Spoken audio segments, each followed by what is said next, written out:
Okay, in this video, it's a continuation of the last video.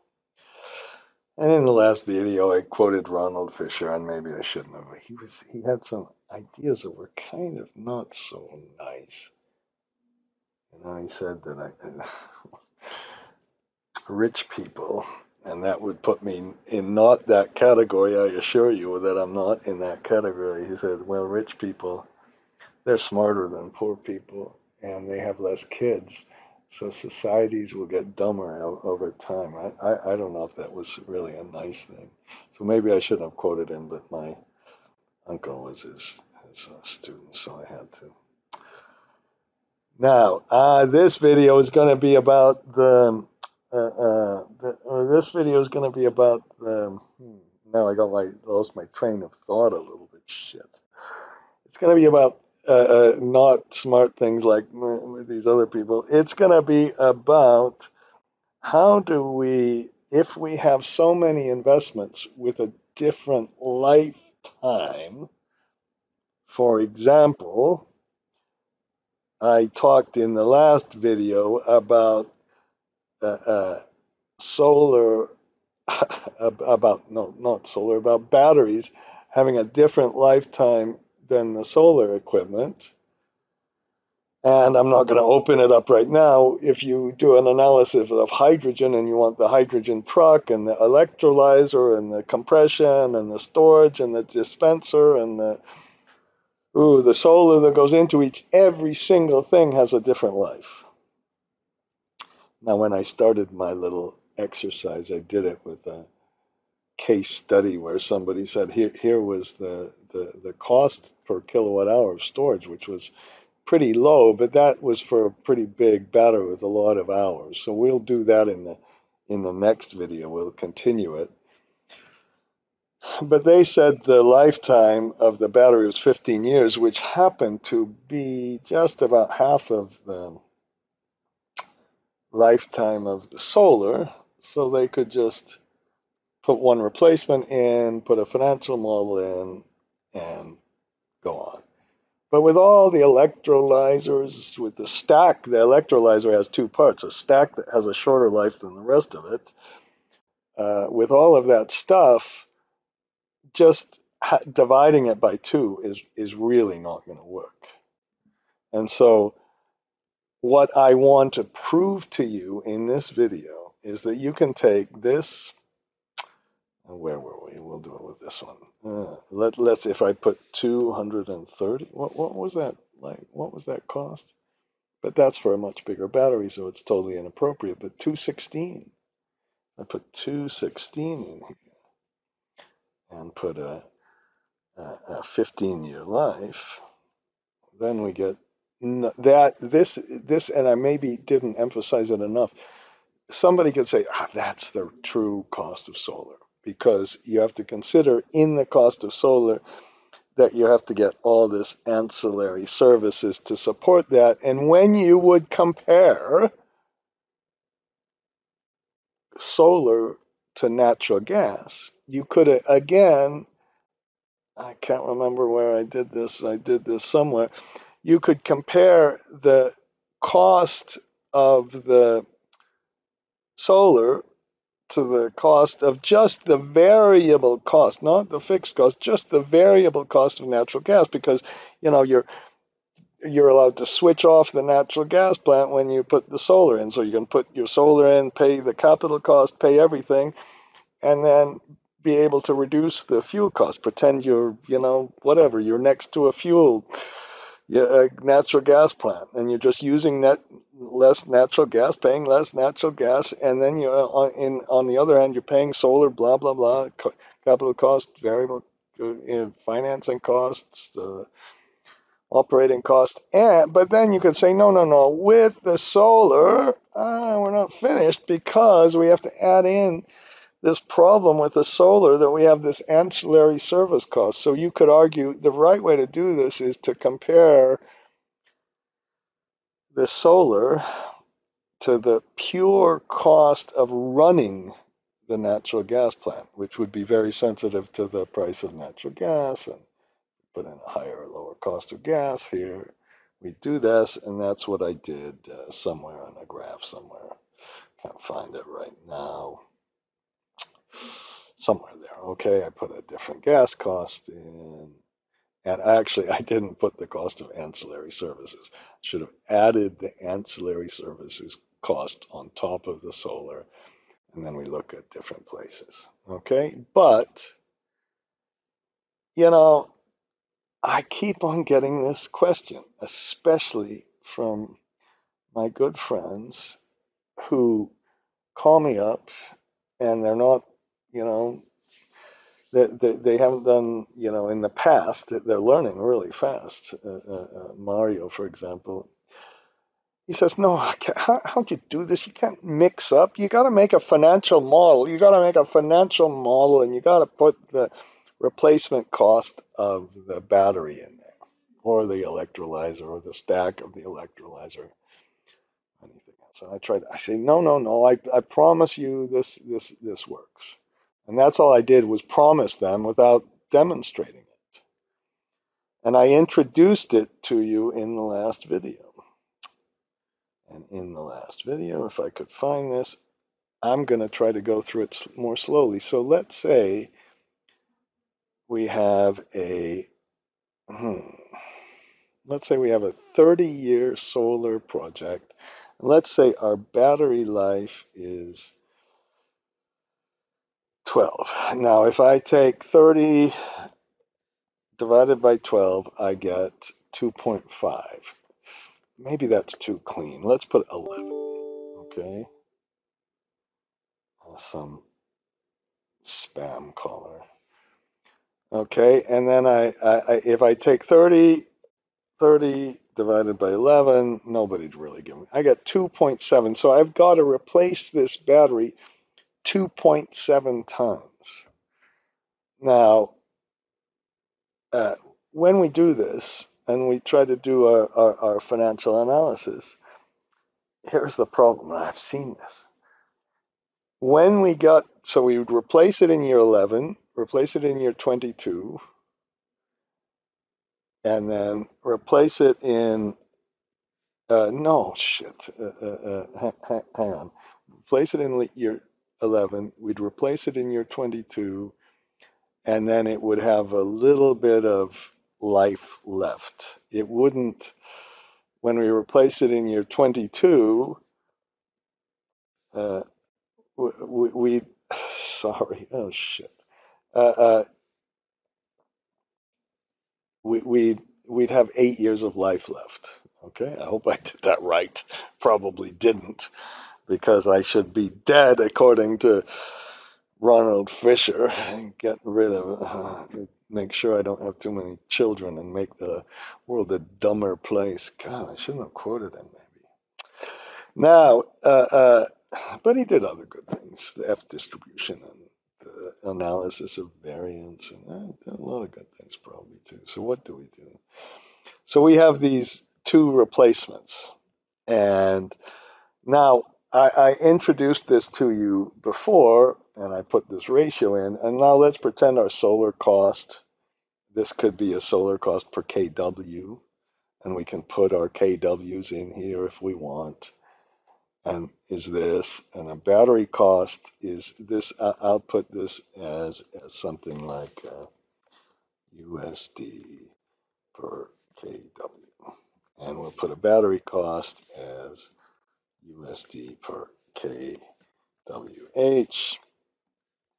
and then we'll have battery hours, the battery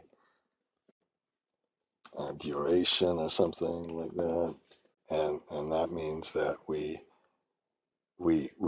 have, if we're making the same amount, we have to kW of kWh, our battery's going to cost 1,500. Is that okay? Whatever, it doesn't really matter what it costs. And then everything in our LCOE comparison, everything is about computing a bunch of these Do I have one? Ooh, come on, come on, come on. PMT things. PMT. Now, when this just drives me nuts when these people write these LCOE formulas down. Let me see if I can find one. I'm going to pause this for just a second. In my folder for electricity, I put in the LCOE form. There's a LCOE kind of place, and I put the IEA, and there's an IEA 2020 report. Pretty good. And they go through all this LCOE stuff. And they really use real LCOE instead of nominal LCOE, and then they keep track of, they try to get the, and this is what I was looking for, this thing here. They put this thing, the sum of the capital, and they raise it to the 1 plus t and all that. You know, if everything's real, that kind of is simple and it works. But if everything's nominal, really, we would have to put the, oh, look at this stuff. They put these formulas in. They really, we could translate this to the PMT formulas. So what we need to do really, oh no, what we need to do is to take, this is the big trick, is compute a carrying charge rate. And we put a, let's put a 6% IRR here. And the carrying charge means the PMT, and all that is spreading. Now, when the interest rate gets really, really low, the lifetime matters more. That's my proposition to you. So we're going to put the life of the solar in, and then I put a -1 in just to get our, no, I shouldn't. I'll put a minus on the amount we spent for the solar. Okay, and then I put a PMT, and this is just levelizing. And if these are in, if we're using a real rate, not a nominal rate, we can get the level real rate. So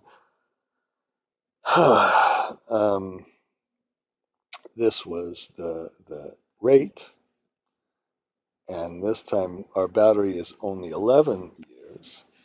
We put a minus on the capital cost, and that's how much we have to recover each and every year. Now, if I would put 0 here, all it would do, this is taking the 600 dividing by the 30, right? And this is taking this divided by the 11, okay? That's, oops. Hang on. Oh, I did it wrong. Thank you. Oh, no. Oh. We just take the battery cost, excuse me. And what did I do wrong now?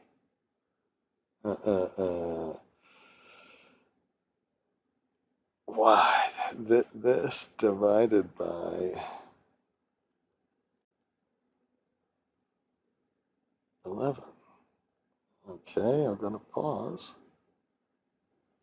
Duh. So I really need to be killed, obviously.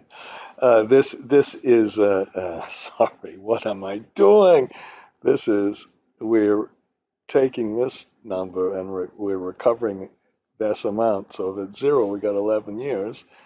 And then, you know, if it's 0, this is so proportional to the life. So if we put 30, we get a much lower rate, obviously. Okay. If I put in 20% as the carrying charge, and what did I do here? I took, I should have taken this divided by this, you know, kind of. Then this factor, the ratio of how much your cost is relative to how much you have to recover. If this is 90%, then you have to recover it almost all right at the beginning. Okay. So if let's put 6% here again, but this time I'm reviewing it just a little. I know this is a little repetitive and I couldn't get in trouble for this. If I put nominal IR of, let's say, 6%, and then I put in inflation, uh, of 2%. I'm nervous now because I want to.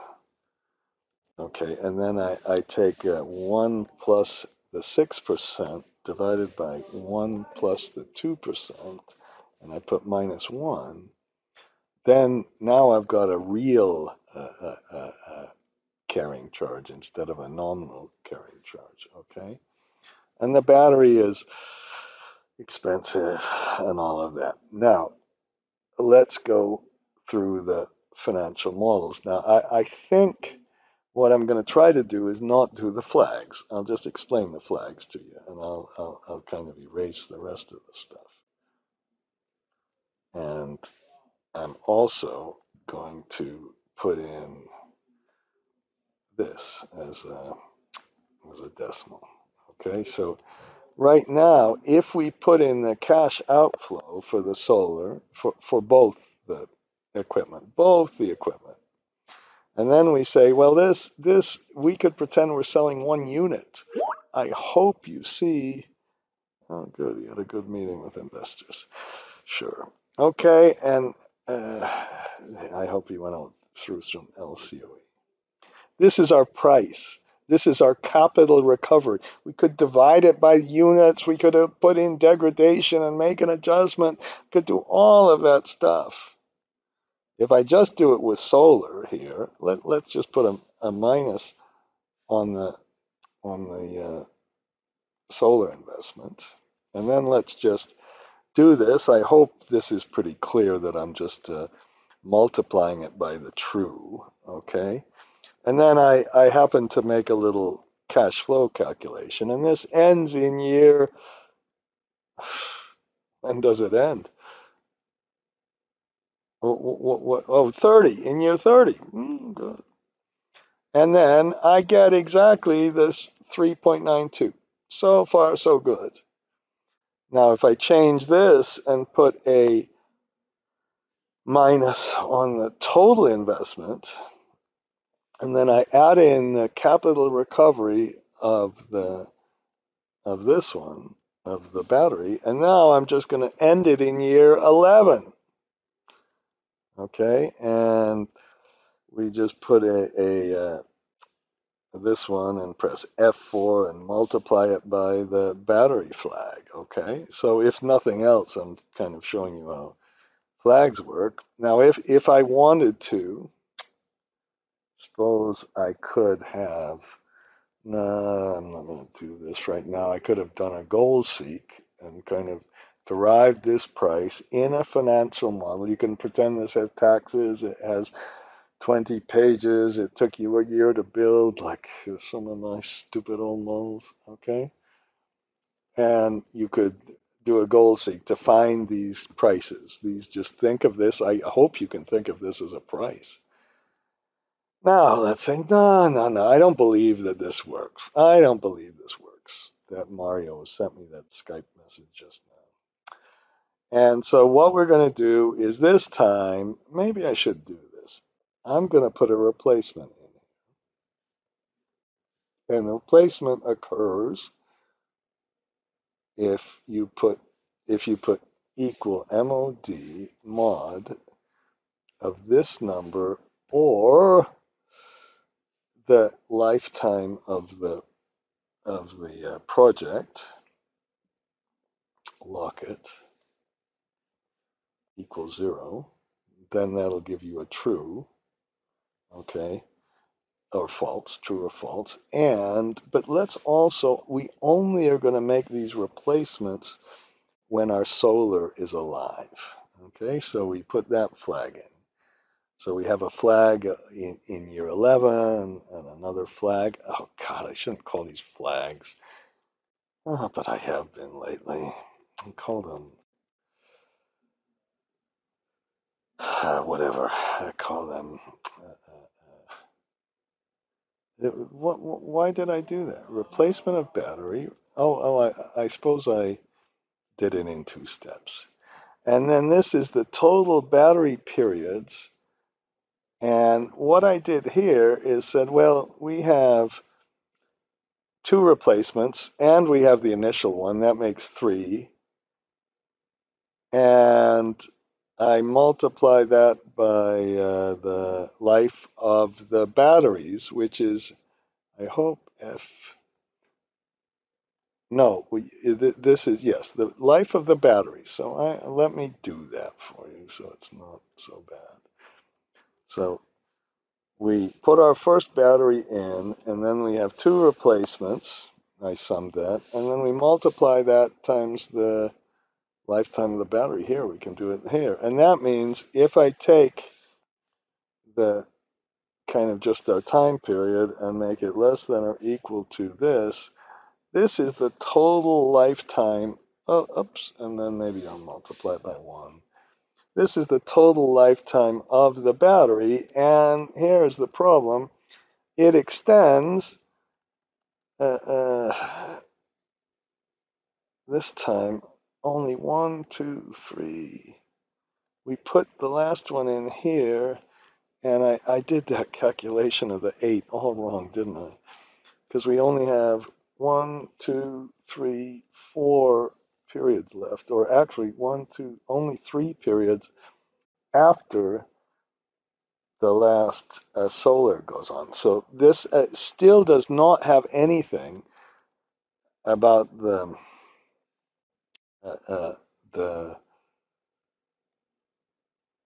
change in the value. It just has this one. And then we put in this thing for our replacement. This stays the same all the time, and we just press a F4 and multiply that by the replacement of the battery. Now I'm totally freaked out just right now. So how do I compute these extra periods? Oh, this is the residual years. I did it. We use it for 8 years. So what do? We put in our 22, which is the 2 times we have to replace it, which we could make a little more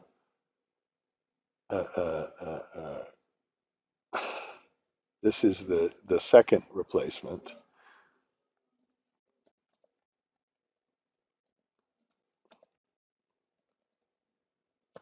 And then we'll put in the second replacement next.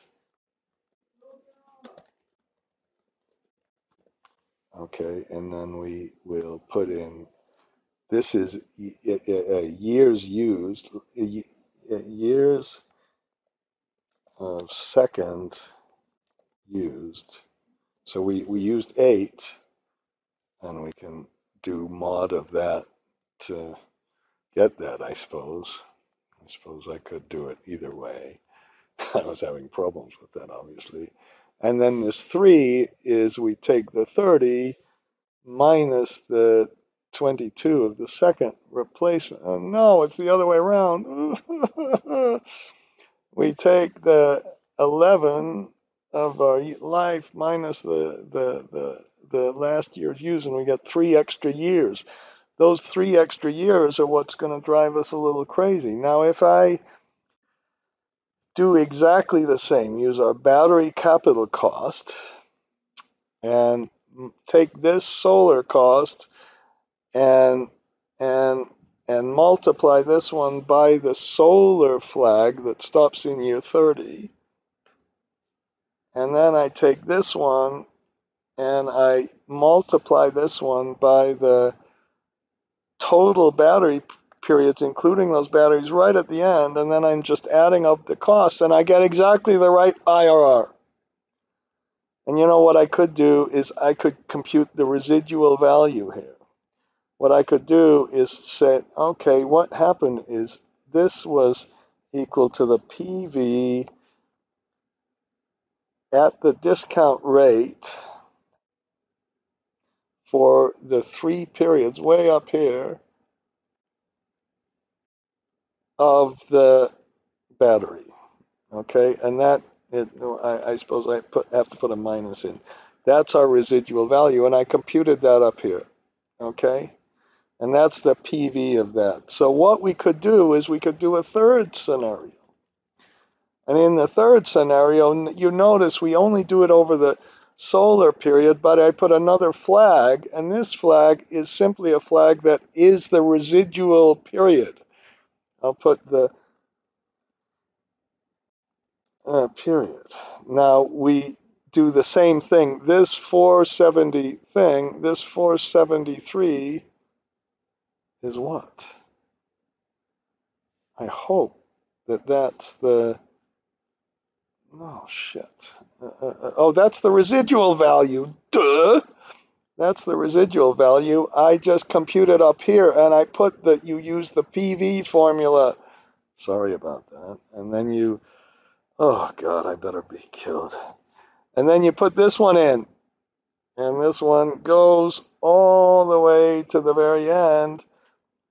And it plops it in. And then you compute your cash flow with the initial outflow and the inflows from up here, from these cash flows up here, those inflows from that replacement, and that inflow from that replacement, and we get a little bit extra, and we can compute the IRR, and the IRR all works. Now, all very good and BS and blah, blah, blah, blah, blah, blah.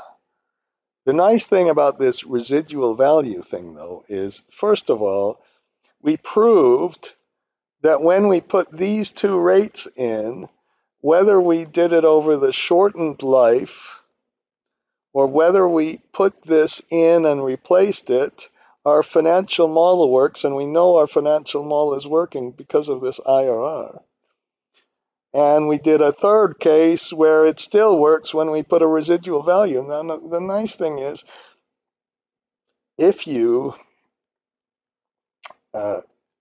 let's say you make a financial model and you do all this shit. Sorry I said that. You put all this stuff in, and that, but you don't want to put this in. You want to put a residual value. The good news is, instead of only having the PV things, we can also put equal formula text.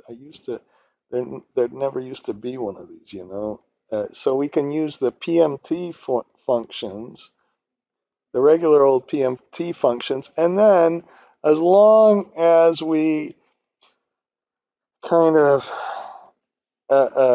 put these in, we can also, I hope I've got enough of this here. We figured out how many residual years. We need to figure that out here. And once we figured out, I don't know why I put this in, replacements, okay, with mod, fine. We put the residual value years in, and then you can, in your model, at least have a way to compute the residual value of something. You can argue that it's not correct, and you should use a different discount rate, and there will be tax effects of it, which will all be incorporated in this, because remember, on our LCOE comparison, not that one, it wasn't LCOE comparison, it was the LCOE calculator, we have successfully, it took a while to do this, incorporated taxes and variable declining balance factors, degradations, inflation rates, and it all works. And I know it works. I promise you it works, because we did the same sort of IRR test right here.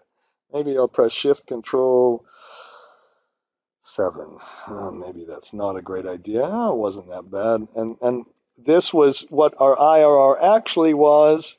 This was the target, and this time it's got debt in it, it's got taxes in it, it's got tax depreciation in it, and it all works. And not only does it work, it also works according to the kind of other and nominal LCOE formulas. Now, if you're silly enough to watch more of my videos, you probably have already seen me spout off on all this and what the real rate is and why the real rate is much better to look at than the nominal rate, and all of this, and how you can also do it on a cost basis, and you notice that you can get the NPV of the costs and do all of that, and then here you put in all your depreciation factors.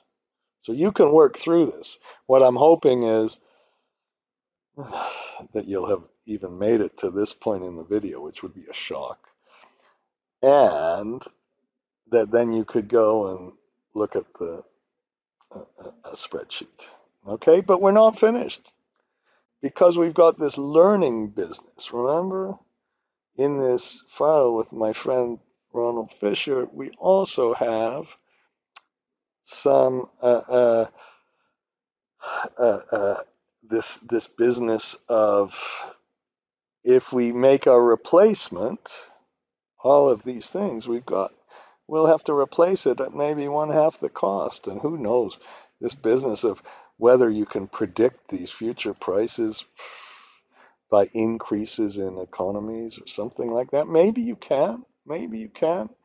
Who knows? Okay, maybe they take the price of semiconductors and do the same kind of thing, or the price of solar panels. Maybe. All right, but now at least I care about that. But the main thing I care about is making sure we can put it in the LCOE. So now what I'm going to do is do the same sort of thing. Let's put, now I have 35 for some reason. Let's put the 30 back in here, and let's put R11 back in here, just so we don't get confused about all of that. We have the residual years, and everything is the same.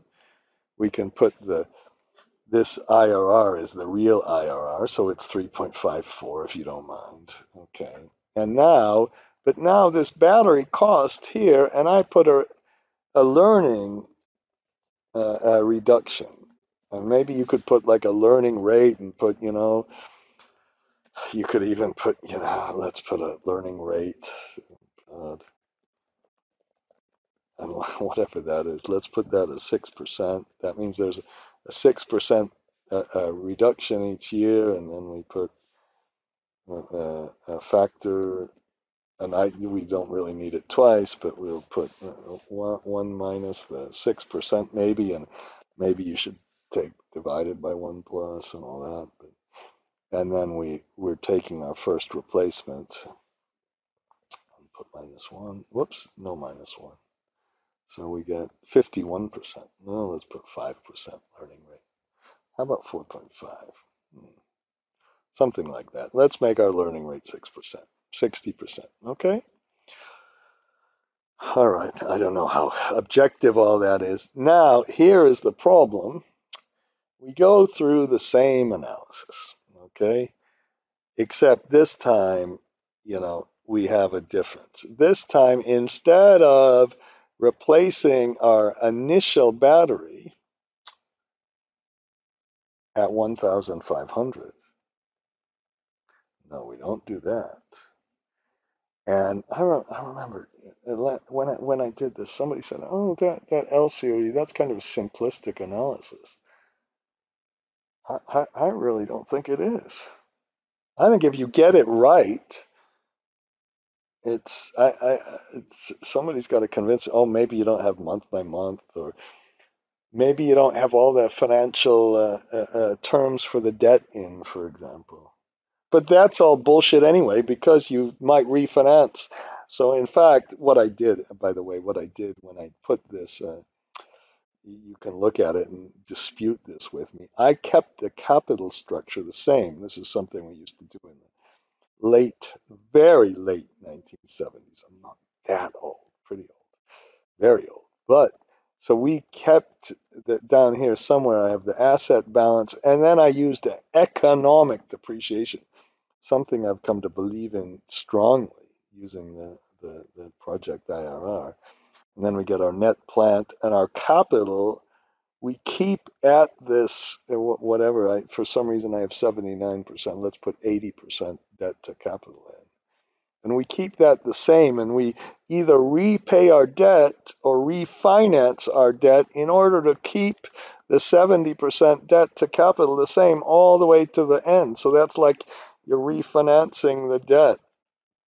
And to do that, you need to do this income, this straight line depreciation is irrelevant. You use the net present value of the project cash flow and keep doing it. And I really believe in that. But if I make videos on economic depreciation, everybody will say, you idiot. But really, it works. It really does. It really does.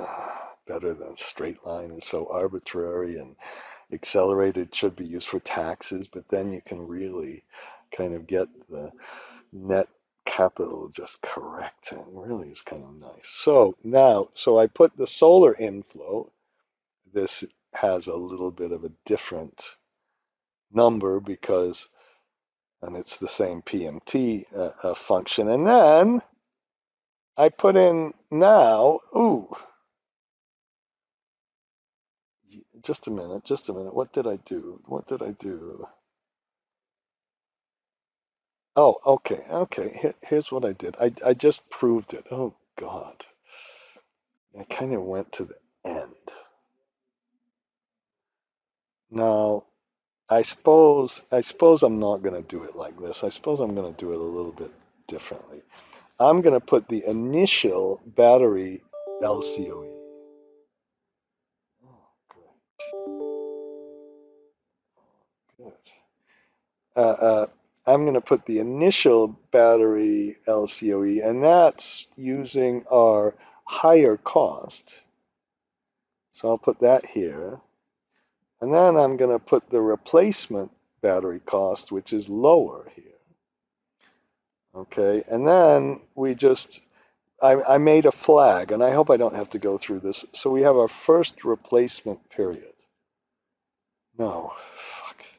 Sorry, I didn't say anything. We have our first replacement period, which I used not. But you can see that just goes to the first 11 years.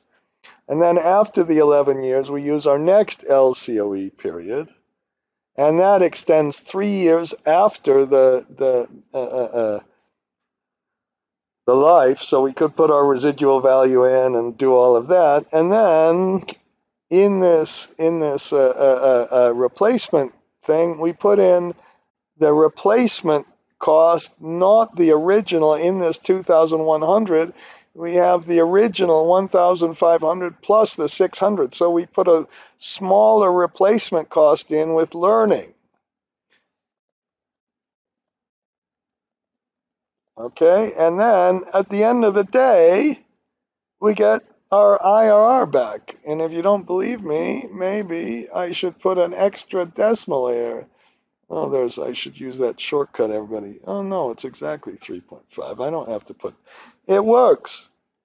And I hope I don't have to go through all the equations and everything else, because this is the cash flow where we have our outflow, which includes the first replacement, and then we have a outflow with the lower replacement cost, and then we have an outflow over here with the lower replacement cost, and it extends for 3 years.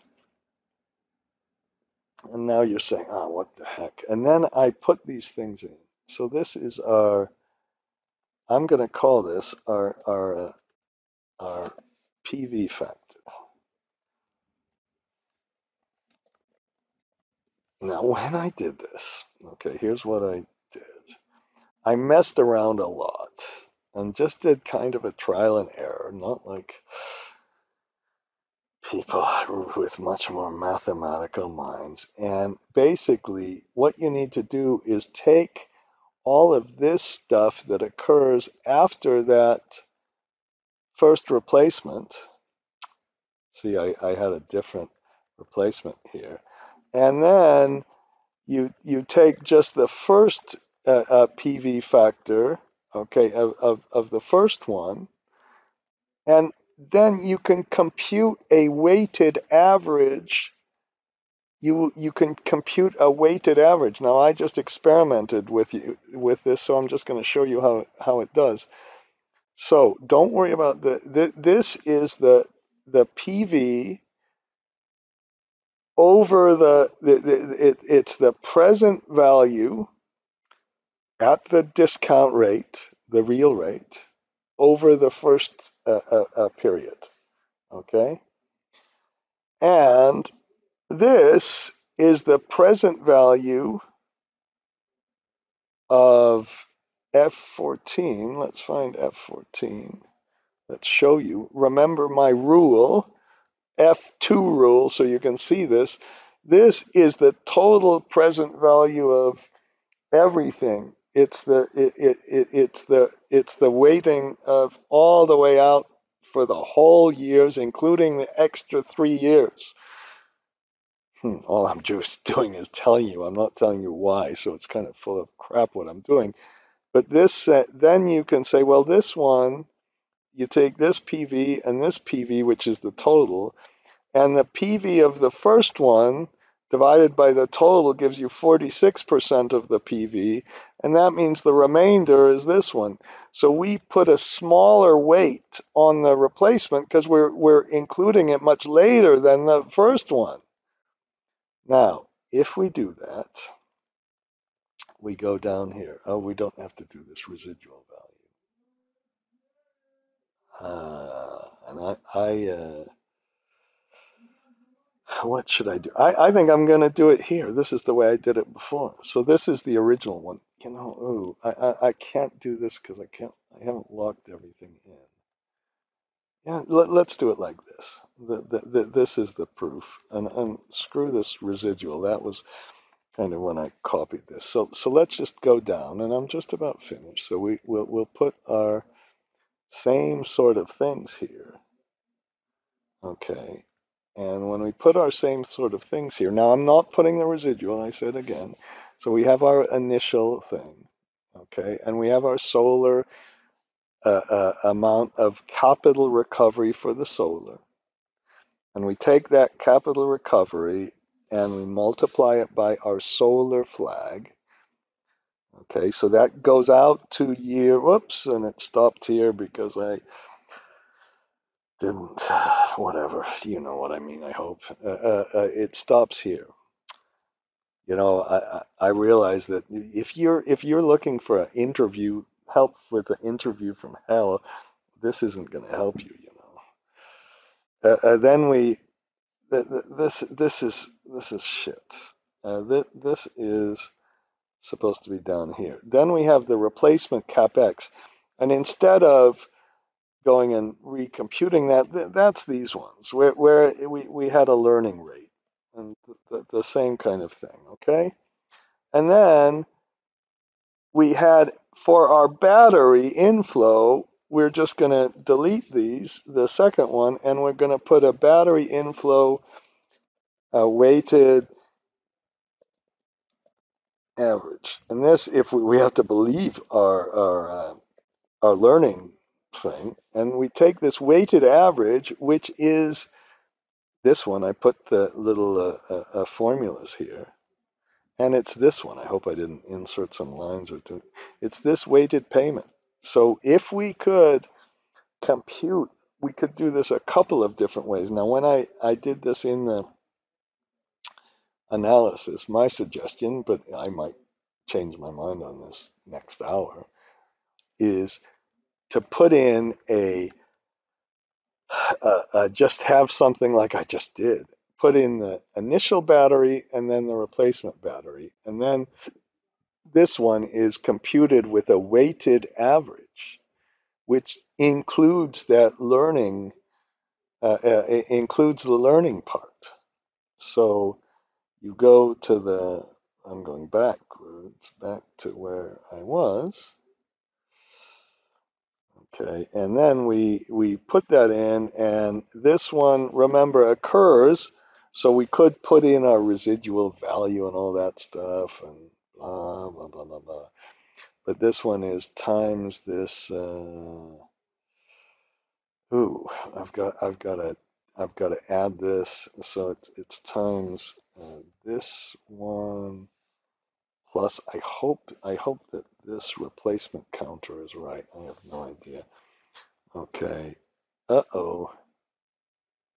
No, it's not that one. Oh God. Oh God.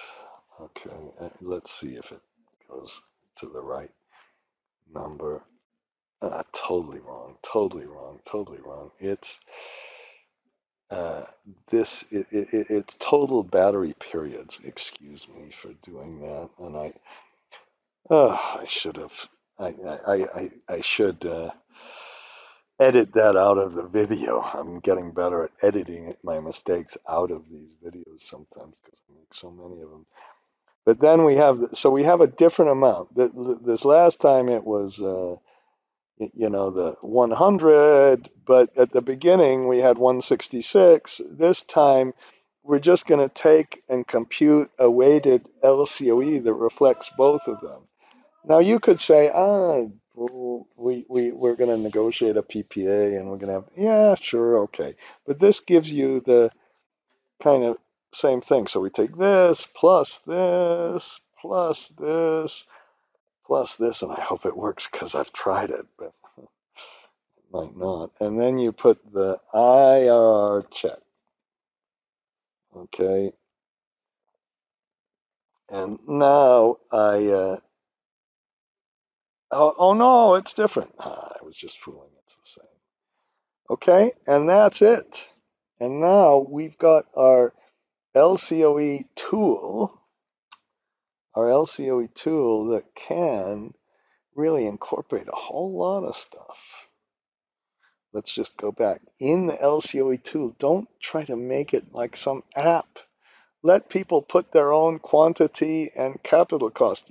You need three things at least, maybe more, but you need how much you're going to spend, how much you're going to produce, and what the operation and maintenance costs are.